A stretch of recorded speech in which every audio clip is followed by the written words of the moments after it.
बिस्मिल्लाहिर्रहमानिर्रहीम। नाज़रीन, मैं हूं अज़मत खान और आप देख रहे हैं प्रोग्राम अज़मतनामा। नाज़रीन, इस वक्त मैं मौजूद हूं कराची के इलाके नवाब कॉलोनी यानी कि इत्तेहाद टाउन में। ये इलाका बिल्कुल पसमानदा इलाका है, कसम पुर्शी का आलम है। यहाँ पे गुर्बत तो ज़ाहिर है पूरे पाकिस्तान में है, लेकिन इस इलाके की गलियाँ और आपने ये सड़कें देखी हैं किस तरह टूटी फूटी हुई हैं, यहाँ के किस तरह के मसाइल हैं। लेकिन उन मसाइल में जो एक उम्मीद की किरण है वो मैं आपको दिखाता हूँ कि यहाँ पे हज़ारों लोगों को जो है, हज़ारों यतीम बच्चे उनको ईद की खुशियाँ उनमें तकसीम की जा रही हैं। और हर महीने यहाँ पर 250 के करीब ऐसे ख़ानदान हैं जिनकी मुस्तकिल बुनियादों पर कफ़ालत की जाती है। इसके अलावा भी बहुत सारे सिलसिले हैं, आइए चल करके दिखाते हैं।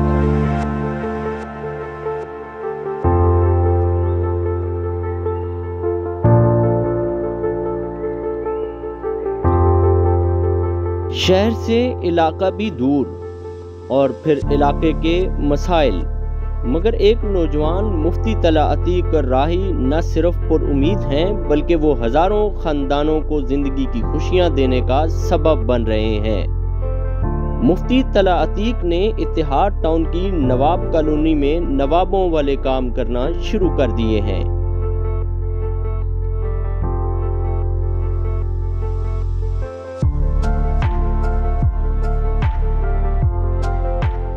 ये मेरे साथ एक बच्चा इस वक्त यहाँ पे मौजूद है और ये खिदमत कर रहा है, और इसकी उम्र के जो बच्चे हैं वो अपनी अपनी शॉपिंग कर रहे हैं, लेकिन ये खिदमत कर रहे हैं। इससे जरा पूछते हैं कि ये इसको ये वाला ख्याल कैसे आया कि इस उम्र में ये खिदमत कर रहा है। अस्सलाम वालेकुम, क्या नाम है?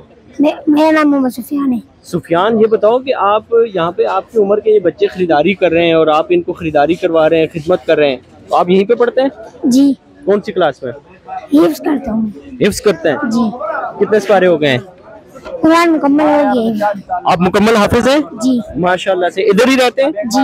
कौन से इस इलाके में, इत्तेहाद टाउन में? जी। तो आप यहाँ खिदमत कर रहे हैं? जी। किसी ने लगाई जिम्मेदारी या खुद से? खुद से। खुद से कर रहे हैं जी। आज दूसरे दिन रोजे भी रखते हैं? जी। कितने रोजे हो गए? 10।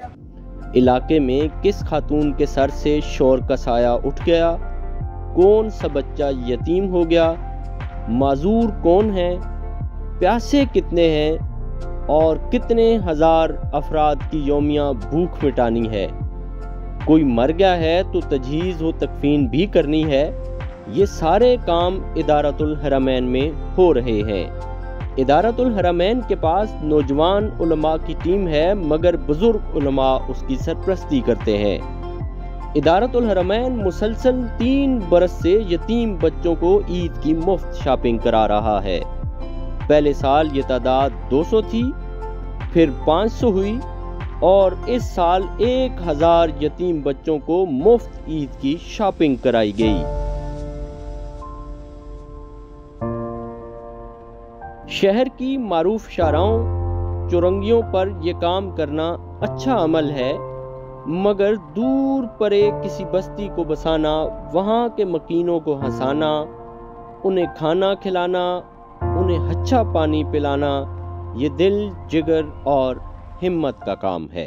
हमारे साथ मौजूद हैं इदारतुल हरमैन के डायरेक्टर, जिन्होंने आज का ये पुरनूर और रंग बिरंगा ये सिलसिला शुरू किया हुआ है। इनसे पूछते हैं, जानते हैं ये ख्याल इनको बुनियादी तौर पर कैसे आया। अस्सलाम वालेकुम। वालेकुम सलाम। ये बताएं, ये ख्याल आपको कैसा आया? ये लोग तावन तो करते हैं बच्चों के साथ और यतीम बच्चों के साथ फलाई काम करते हैं, लेकिन ये यूनिक आइडिया आपको कैसे आया? असल में मैंने देखा है कि जो हमारा सोशल वर्क होता है उसमें बहुत सारी डायरेक्शंस पे काम हो रहा होता है, लेकिन ज़्यादातर एक ही किस्म का लोग काम कर रहे हैं। मिसाल के तौर पर कोई कुआं बना रहा है तो सारे कुआं बना रहे हैं, कोई दस्तरखान लगा रहा है तो पूरा शहर दस्तरखान लगाने के पीछे लगा हुआ है। तो मैं समझता हूँ कि ये वो तबका है यतीम बच्चों का, इनकी कफालत की ज़रूरत है। इन्हें ईद की उस शॉपिंग की ज़रूरत है जो मैं अपने बच्चे के लिए लेता हूँ, जिस अंदाज से लेता हूँ, जो खुशी वो सेलिब्रेट करते हैं ईद की, वो ज़रूरत थी इन बच्चों को वो खुशी फराहम करने की। आज अल्लाह के करम से ये बच्चे आपके सामने हैं, ये उसी अंदाज से शॉपिंग कर रहे हैं जिस तरह से मेरा अपना बेटा खुज़ैमा शॉपिंग करता है, मेरी अपनी बेटी शॉपिंग करती है। आपके सामने आप देख रहे हैं, तो मेरे जहन दिल के अंदर एक ये बात थी कि इस अंदाज से इनको शॉपिंग करवाई जाए कि इनकी शॉपिंग में और मेरी अपनी औलाद की शॉपिंग में कोई फ़र्क बाकी नहीं। अच्छा तला साहब, ये बताएं कि आपने एक कोई इदारा जब कामयाब हो रहा होता है या कोई शख्स एक कोई इनिशिएटिव लेता है, उसके पीछे कोई ना कुछ बैकग्राउंड में कुछ चीज़ होती है।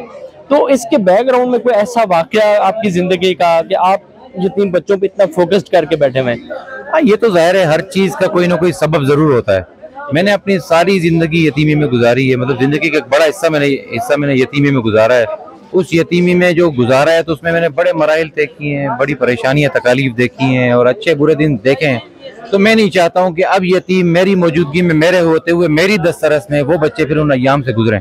तो इस चीज़ को लेकर फिर हमने सोचा कि इसके लिए कुछ ऐसा बाजार कायम किया। लास्ट में ये बताएं कि लोग रिफाई काम करते हैं, अच्छे काम कर रहे हैं, बेशुमार शहर में ऐसे इदारे मौजूद हैं जो अच्छा काम कर रहे हैं, लेकिन आप इतने पसमानदा इलाके में बैठे हुए हैं, फिर आपने कभी नमूद नुमाइश के लिए मीडिया में कोई इस तरह की कंपेन नहीं की है और मुसलसल काम पे फोकस्ड किए हैं, इसकी वजह क्या थी? इसकी वजह तो ये ना, देखें, नजरे इल्ला अल्लाह, अजर तो हमें अल्लाह से चाहिए। ये वो आबादियां हैं, मैं समझता हूँ कि जिसके अंदर हकीकी माना में काम की जरूरत है।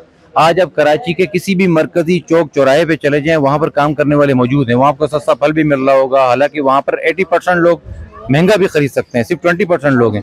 और यहाँ पर 100% लोग ऐसे हैं कि जो महंगा फल नहीं खरीद सकते। 100% ऐसे लोग हैं जो अपनी रोजमर्रा की जरूरत यानी रोटी, सालन, कपड़ा, ये जितनी अशिया ऐसी हैं वो नहीं ले सकते, वो बिजली का बिल नहीं भर सकते हैं। इन आबादियों में मैं समझता हूँ कि सही माना में काम की जरूरत है। असल इन आबादियों को मुझ जैसे और आप जैसे अफराद की नीड है कि हमें यहाँ आना चाहिए, इन आबादियों में काम करना चाहिए। ये कराची की वो दही आबादियाँ हैं कि जहाँ गुलशन इकबाल और जहाँ नीपा चौरंगी और जहाँ डिफेंस के अंदर अगर 1 घंटा गैस चला जाता है तो उनकी क्या कैफियत होती है। आप सोचें, जिस आबादी में मैं इस वक्त काम कर रहा हूँ, यहाँ पिछले 8 महीने तक गैस नहीं है। आप सोच सकते हैं लोग लकड़ी कैसे खरीदते हैं, आप सोच सकते हैं किस तरह से वो सिलेंडर भरवाते हैं। तो वो सारी चीज़ें हम रोज़मर्रा देखते हैं और इसी चीज़ ने हमें मजबूर किया इस बात पर कि हमें इस आबादी में असल हमें काम करने की ज़रूरत है। इसका हकीकी हकदार इन आबादियों में मौजूद है। बहुत शुक्रिया।